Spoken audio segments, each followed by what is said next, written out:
Десетина лица синоќа и денес се повикани на распит во полицијата, откако вчера на социјалните мрежи се објави видео како група насилници тепаат маж во центарот на Струмица.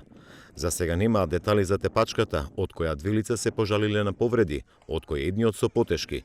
Од болницата во Струмица соопштија дека претепаниот вчера бил примен на хируршкото одделение.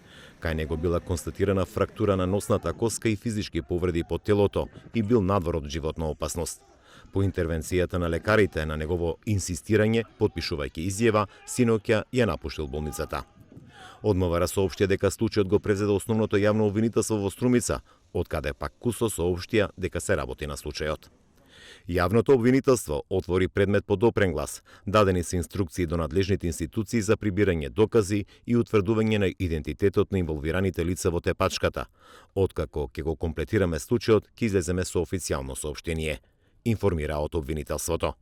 Според првичните информации, на тепачката и претходела вербална и физичка расправја во казино во центарот на Струмица, каде е наводно претепаните вербално и физички нападнале вработена и дел од обезбедувањето. Во казиното позади мене не сакаа јавно да кажат што всушност се случувало внатре и пред објектот. Па вербалната и физичка расправија се пресели во тепачка на првата улица до плоштадот. Видеото ја вознемири јавноста, која пак бара брза реакција на институциите и одговорност од инволвираните. Синоќа на социјалните мрежи се огласи вработената од казиното, која тврди дека била нападната од лица од Баница со секири и ножеви и ги повика надлежните да интервенираат и да не дозволат хулигани да шетаат со ладно оружје во центарот на Струмица.